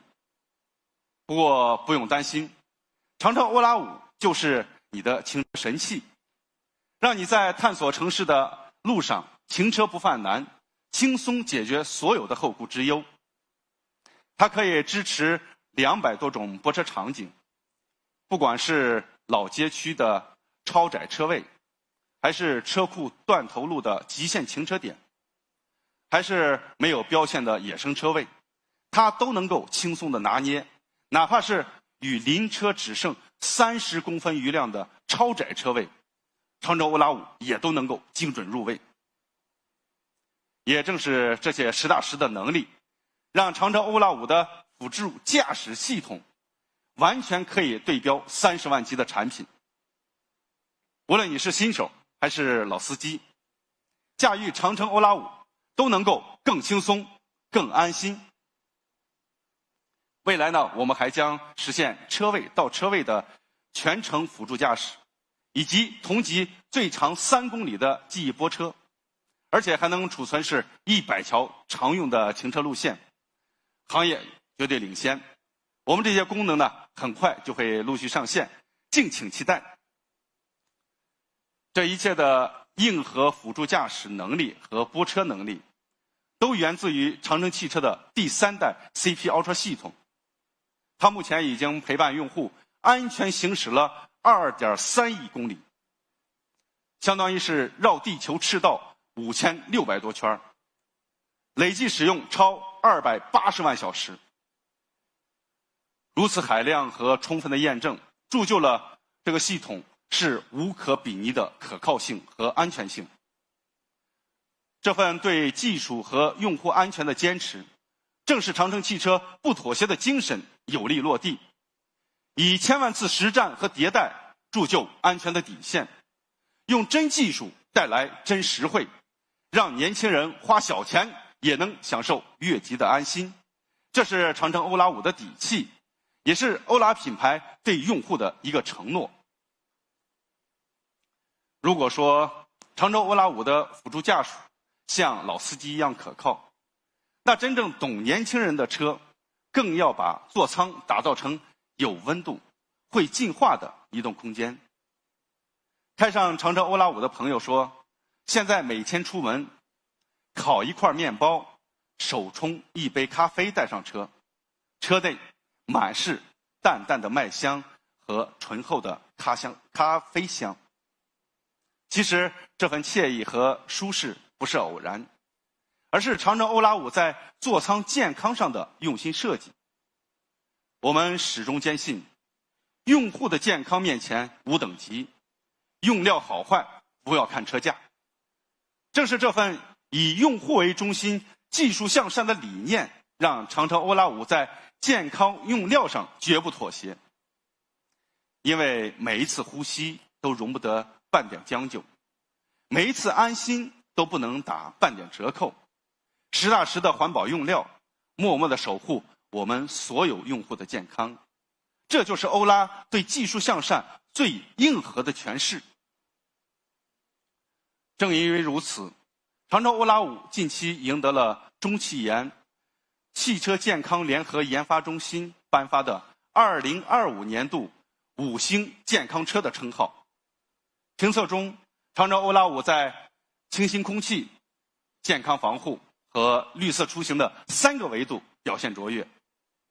尤其是在清新空气的维度，常州欧拉5几乎是零本零全，再加上超99%的抑菌率、超95%的驱螨率，以及超低的电磁辐射等，为你带来了实在的5星健康保障。常州欧拉5还特别注重用眼健康，标配了同级领先的15.6英寸 2.5K 超高清的中控屏。它是行业首批通过莱茵3重护眼认证的车机屏幕，能够大幅的减轻视觉疲劳。这里我也要感谢我们的工程师团队的默默付出，你们的每一份努力都换成了用户在车内的健康和安心。如果说5星健康是长城欧拉5最坚实、最可靠的健康屏障，那极致舒适就是长城欧拉5带给用户的心灵慰藉。现在的年轻人工作和生活压力都很大，做什么事儿都会全力以赴。也正因为如此，我们也更心疼用户，希望他们能够被生活温柔以待。所以说，我们把这份关爱藏进了座舱的每一处细节。所以值得一提的是，长城欧拉5的座椅近期刚刚获得了中汽研座椅舒适性最高的 A 级认证，也就是舒适之星的称号。所以不仅健康舒适双在线，长城欧拉5的座舱同时也是非常的智能。它是由长城汽车高飞 OS 3系统打造的超级大脑在背后做强力的支撑，4纳米车规级的芯片，搭配的是24G 和128G 的超大内存组合，可以实现3秒极速开机，为长城欧拉5的智能座舱带来了丝滑流畅的交互体验。而真正让这座移动空间拥有智慧和灵魂的，便是它的高飞 GPT 和 DeepSeek 双大模型。有了它们，就相当于是把懂梗的朋友、靠谱的助理，以及有创意的画师和懂娃的哄娃的高手，都全部带进了身边。周末自驾不想去走千篇一律的网红路线，随口可以说，我想找一个安静的海边度假胜地，可以一边喝着咖啡，一边看太阳升起。它就会根据你的喜好和独特的品味，为你规划出一次治愈系的海滨之旅。我们还为有娃家庭打造了儿童声纹识别系统，小朋友一说话，车机就会自动切换成软萌童趣的专属音色，和它进行互动，父母开车不分心，带着熊孩子出门再也不操心。长城欧拉5还在座舱里藏满了玩不够的趣味惊喜，其中有一个非常有趣的功能，最近被许多网友疯狂的点赞和转发。到底是什么功能？那请看一段视频。老公，后面有台救护车，车里好像没人。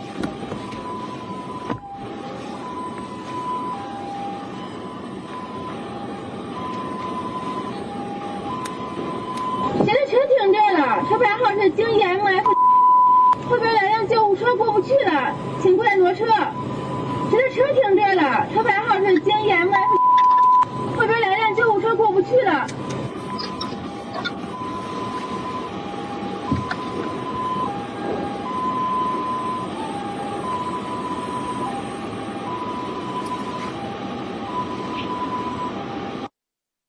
这就是我们的车语制造功能，它成功的呼唤出了临时停车的车主，为救护车让出了宝贵的生命通道，更向社会传递了善意和暖意。这个功能呢还有很多神奇的应用场景。如果说咱们在路上行车，紧急想插个队，那喊一句“小哥哥小姐姐，麻烦让一让”，大概率就能顺利通行。我们在接朋友的时候喊一句“公主请上车”，这样的仪式感就能瞬间直接拉满。还可以用专属的定制语音给自己的偶像应援，一定能成为全场的焦点。网友说这个功能特别好，评价的特别到位。他说这个功能比社牛还牛，是 i 人的最强嘴替。这就是我们长征欧拉5想带给大家的有温度的出行体验。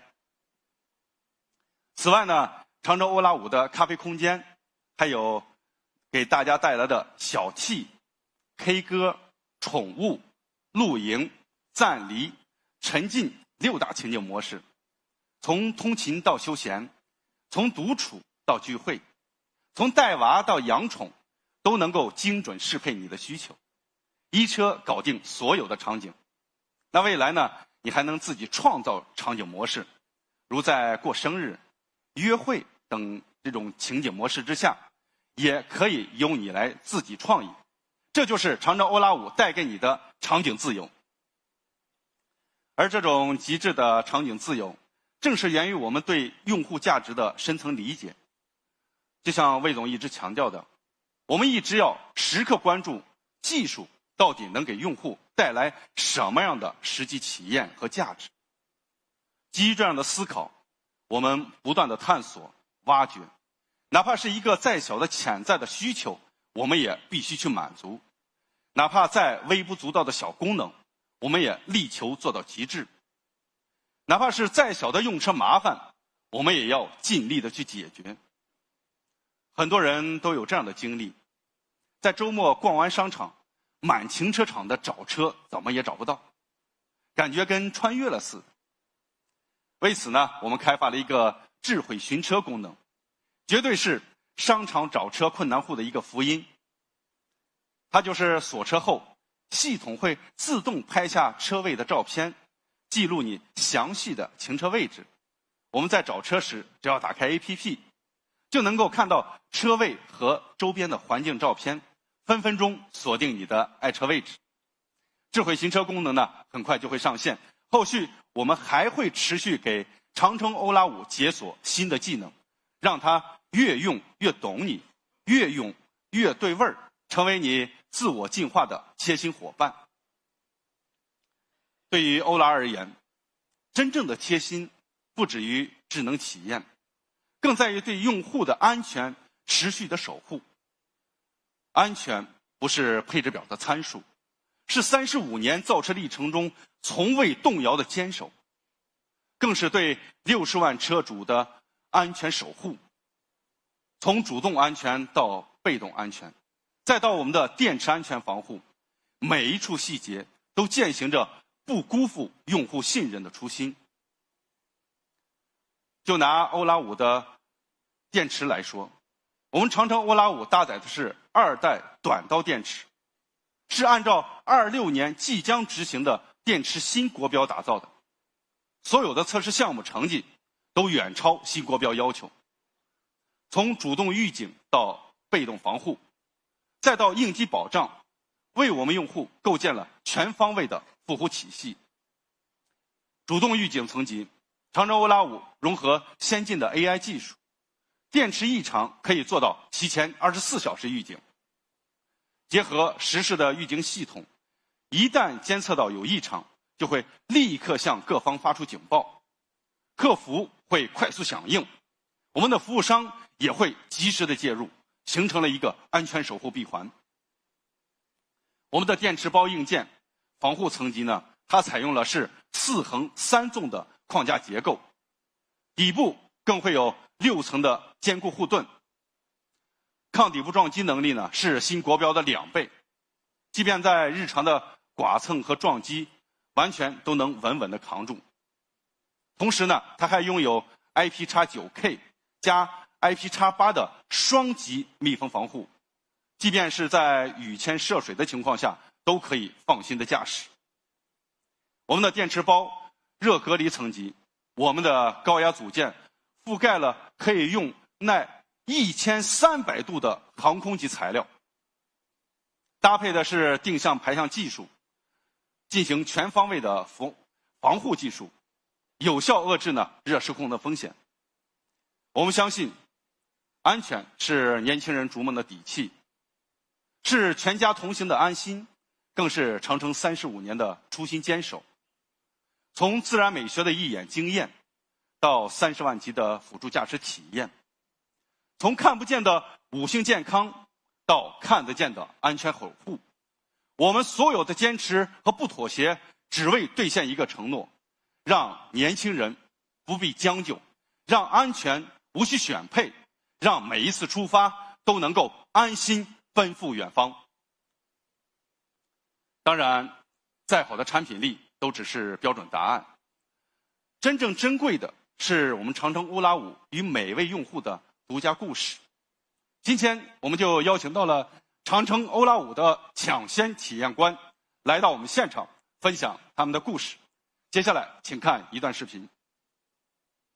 今天呢，我想通过我的镜头来给大家介绍一下我和丽莎的故事。丽莎她是来自意大利这个充满浪漫主义的国家，但是呢，她也是个事事追求精致，然后热爱生活的一个女孩。我们俩相恋之后呢，她决定放弃回国，和我一起留在南京生活。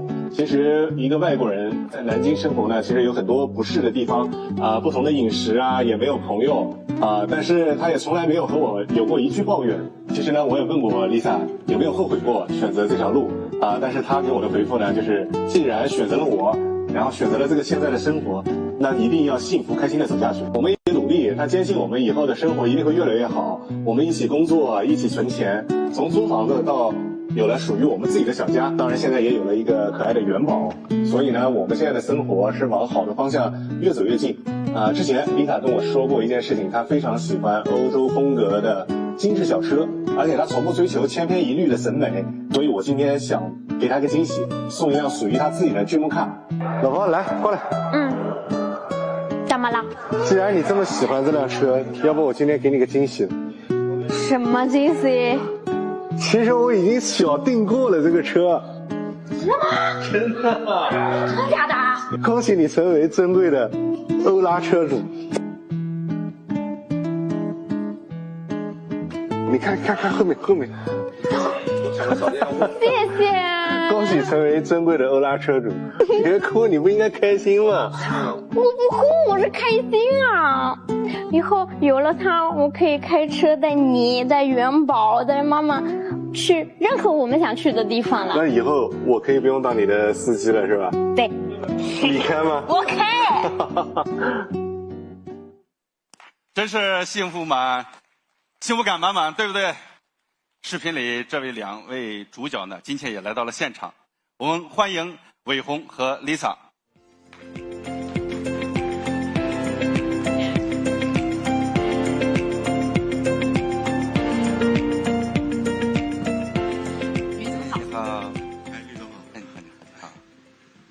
欢迎伟鸿和 Lisa， 好吧，和大家打个招呼吧。大家好，我是袁伟鸿。大家好，我是丽莎，我来自意大利，当然现在也是一位南京媳妇儿。对，欢迎两位啊！谢谢大家，谢谢大家。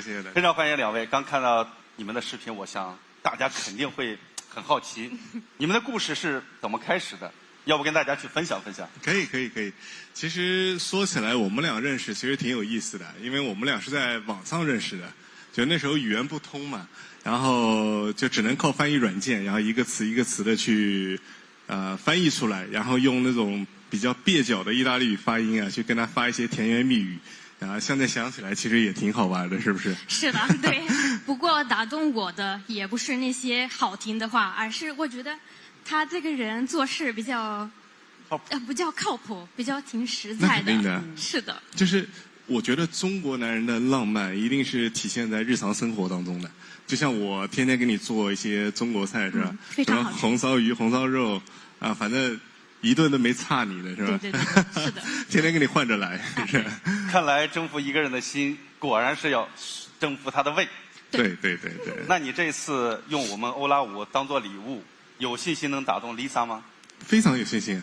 因为我太懂她了，我太了解她了。就是 Lisa 虽然平时跟我提要求会很少，就对于物质方面的，但是作为她的老公，我还是比较知道她喜欢一些什么东西，就是她比较喜欢一些颜值高的，然后有风格的东西。然后说起来呢，其实1年前我们俩在国外就是旅行的时候，在德国。然后很碰巧的就看到德国街头有欧拉的好猫这辆车，就是当时给我的感觉很惊艳。对，我们欧拉在德国、在欧洲都有售卖。哦，是吧？对，当时给我的感觉，就第一反应就是这个车和欧洲的一些车子不太一样。然后特别巧的也是这次回国之后，然后我突然发现我的朋友也订了一辆好猫。对。对，然后他就很喜欢，特别喜欢，所以我觉得我给他订这个欧拉5，他一定会喜欢。是的。那说实话，Lisa，你喜欢吗？我当然喜欢，它完全符合我的审美。用意大利语来说就是 bellissimo， 就是非常漂亮的意思。高颜值又有质感，尤其是看到那个林志宏，就是我直接想用南京话来形容一下，就是我的乖乖。对，很正宗，是。然后这个颜色让我想起来欧洲南方的一种花，就是我非常喜欢的三角梅。我觉得很多意大利人都应该很喜欢这个颜色，而且我觉得它的设计风格很经典。是的，确实啊，我们有很多海外的用户，都是因为我们欧拉的造型才选择了它。所以说，好的设计天生就是全球化的。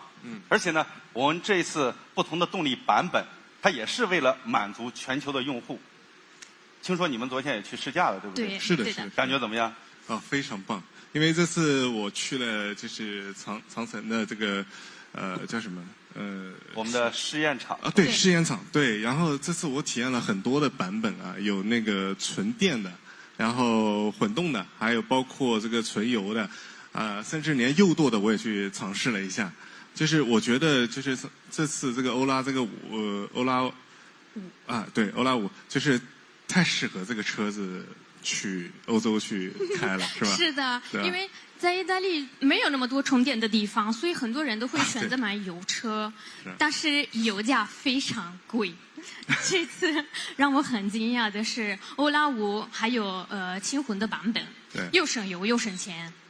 是的，是的，确实，而且关键它的操作很灵活，对，是吧？就是有一个场景，我觉得印象比较深刻，就是一个很窄的一个直角弯的一个测试，对，然后就是这种弯道呢，其实在意大利的这种古老的这种街区里面是很多的，然后像我们以前开车的话，可能要很多把才能过去，然后昨天我们试驾的时候，这个欧拉5其实一把方向就可以直接带过，就很灵活。对，然后包括还有一些意大利那种古老的那种砂石路面啊，就是砖石路面，我觉得这个车都可以很完美的通过它。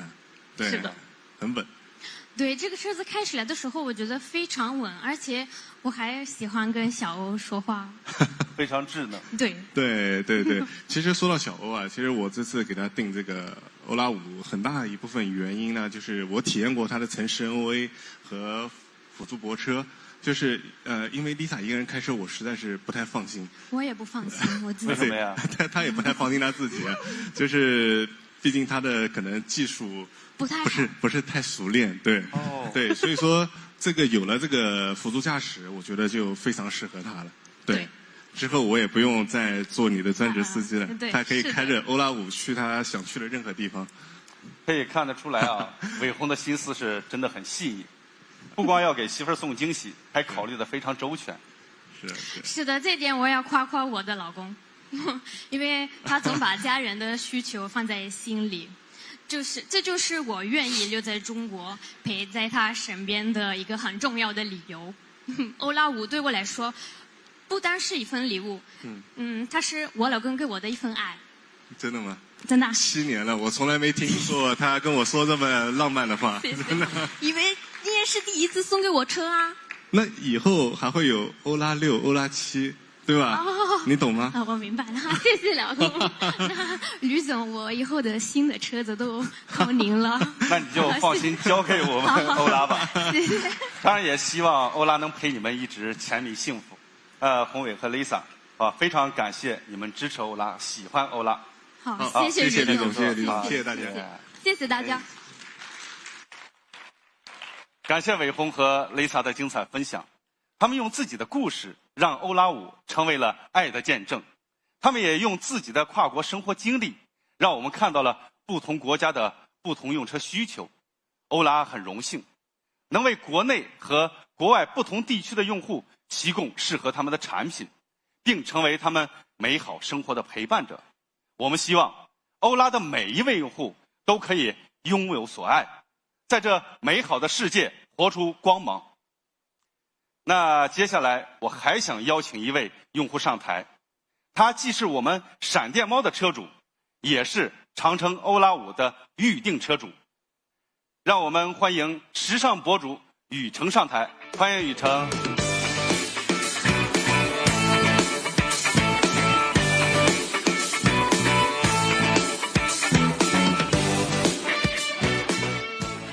你好，来跟大家打个招呼吧。你好，吕总好，大家好。我是雨橙，今天非常荣幸能够来到欧拉5的发布会现场。雨橙，我听说你很早就买了我们的闪电猫，对吧？对，那个闪电猫是我在我大学还没有毕业的时候，然后用我大学期间，然后平时去做兼职，然后攒下的钱，我就付了首付开回家的。大学没毕业就买了，太厉害了。对，这背后有一个比较特别的故事，就是因为我和我爷爷从小感情就特别好嘛，就是小时候我会坐在我爷爷那个自行车大梁上，然后他就带着我在我们家徐州那边就是大街小巷的转悠，然后我当时就是跟他有个小约定，我说爷爷，我那个长大了之后我就要自己开车，然后带着你再到处去溜达，去看那个全世界的风景。然后我是大学的时候，就是本来攒了钱，就是做兼职嘛，然后我打算毕业之后去买车的，但是就是比较意外吧，就是在我那个大4的时候，然后我爷爷他就是生了一场比较严重的病，然后就当时就我也比较害怕，就是我会很怕我爷爷就是他没法给我这么多时间，然后所以就把这个买车的计划提前了。雨橙，我觉得你非常懂得珍惜这2个字的重量。都说陪伴是最长情的告白，你知道珍惜当下，也懂得回应长辈的期盼，这份纯粹的孝心和真诚非常难得和可贵。而且我也想多说一句，我们的产品能够成为承载你这份亲情的承载，和你一起兑现儿时的承诺，你的这份责任也是欧拉的荣幸。感谢雨橙。谢谢吕总，谢谢。其实就是每一次我开着我的车的时候，我都会就是想起我的家人。就是其实对于我来说吧，就是我的这个闪电猫，它已经不单单是我的代步工具，就是它还承载着我自己家庭的那个爱和温暖，就是还有我成长过程中所有的这个印记。我相信你的家人也一定打心底里为你骄傲。那其实你这次订了我们欧拉5，还有一个小小的问题，为什么还会继续选择我们欧拉品牌和欧拉5呢？首先就是因为欧拉这个品牌嘛，它对于我来说，是有很不一样的意义在嘛。就像我刚刚所说的，就是有不一样的感情。然后另外就是我的这个工作性质的原因嘛。然后作为这个时尚类的博主，然后我对车的设计和颜值，要求还是比较高的。那欧拉它本身呢，就是一个很有风格的一个品牌。那像这一次推出的这个欧拉5，就是在我看来，它是一个很百搭的时尚单品。然后还有一点就是我特别喜欢的，就是欧拉5有辅助驾驶的功能。你体验过是吧？哎，对，有体验过。然后它这个辅助驾驶的功能，就它能帮我应对很多工作中比较紧张的时刻，然后能让我更省心。所以说，就对于我来说吧，欧拉5它就是一台好看，然后也很好开的车。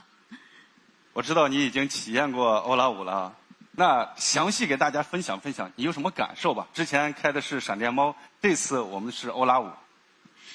就是从闪电猫变到欧拉5，就是我选的就是这个塞纳灰的这个版本，就它能满足我各种各样场景的这个时尚搭子吧。就它外观很出片嘛，就是我平时拍照也比较多，然后整个车也很实用。就比如说个人爱好嘛，我喜欢那个去运动，比如说打羽毛球，然后我去打球的时候就会开着这个车跟我一块儿，然后欧拉5的外观造型，它和我去运动的时候穿的这个运动风的穿搭是特别适配的。然后还有包括我那个就是爱运动嘛，特别就喜欢买特别多运动装备，然后像那个超大的水壶啊，然后球鞋啊、球拍啊这些，然后它都可以在这个车里边做一个特别好的收纳。我知道欧拉用户中有很多都是你的好朋友，是因为欧拉的车友会玩到了一起，而且关系还不错，对吧？对对对，确实是这样的。其实以前会觉得我自己到处去玩也挺快乐的。然后后来就是自从买了车，然后加入了那个欧拉的车主群之后，就是发现认识了一群特别特别好的朋友，然后我们会一起去分享那个穿搭呀、美妆啊，这些就是让自己变漂亮的小技巧吧。然后我们还会一起去探索很多有趣儿好玩的地方。你像之前吧，前段时间，然后我们一块儿去跑过那个皖南318那条路线，就是开着我的闪电猫去的，然后就觉得一群人一块儿就特别有意思，而且玩的也更有意义，是吧？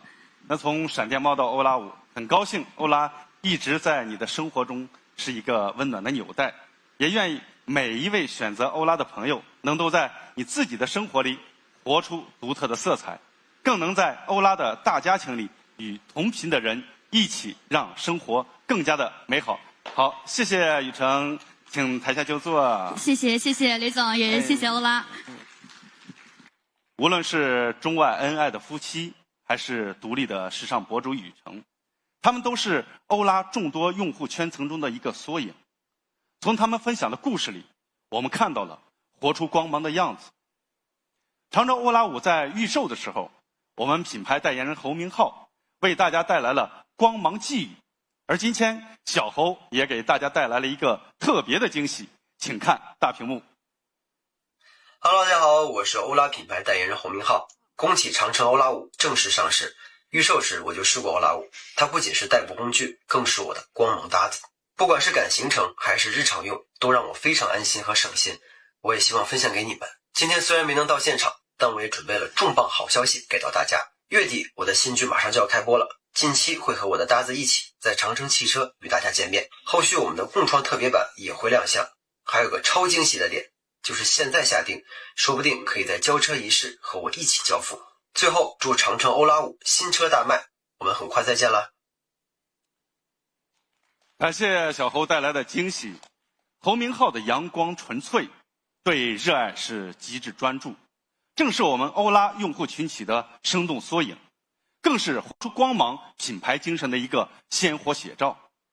选择长城欧拉5的朋友，从来不是一个模糊的画像，也不是一个单一的标签，而是一群鲜活、精致、有态度的都市年轻个体。他们是设计师，是科技博主，是懂审美、有专业的都市新锐。他们以专业为笔，绘就属于自己的光芒。他们是收藏限量潮玩的资深玩家，是在电竞赛场解说战局的专业主播，为兴趣发光，让热爱成为专属。他们既懂品质，亦爱日子有，能够赤诚商务职场，又能奔赴山野之间，不循规蹈矩，不盲从潮流，敢为个性而张扬。他们以多元的姿态，真正诠释着都市品质生活家活出光芒的精神内核，并能够承受所有的热爱，一同闪耀着光芒搭子长城欧拉5高度同频。那接下来我将为大家揭晓长城欧拉5的上市价格。长城欧拉5 580激光雷达版建议零售价为13.38万元。480激光雷达版12.3万元，580 Max 版11.98万元，480 Pro 版10.98万元，480 Air 版9.98万元，这个价格给不给力？其实惊喜不仅如此，我们还有定金礼2000，折扣5000元，换新礼以旧换新，它的补贴至高是5000元。在此基础之上，长城欧拉5的限时换新价9.18万元起。此外呢，还有新潮礼、升级礼、金融礼、智联礼、智行无忧礼、充电无忧礼、质保礼，共计9重好礼。以上的权益截止是25年12月31日，并且我们还推出了跨年购置税的补贴，凡在2025年下定锁单，只要是非用户的原因，在2026年1月31日前开票提车的用户，可享受跨年购置税差额补贴，全都送给你。我们始终相信，每颗年轻的心都自带光芒，这份光芒值得我们珍视，更需要被全力的守护。我们期待选择长城欧拉5的年轻人都能够大胆拓展人生的广度，无畏探索世界的高度，悉心沉淀生命的厚度，活出不被定义的耀眼人生。让我们一路同行，一起发光。谢谢大家。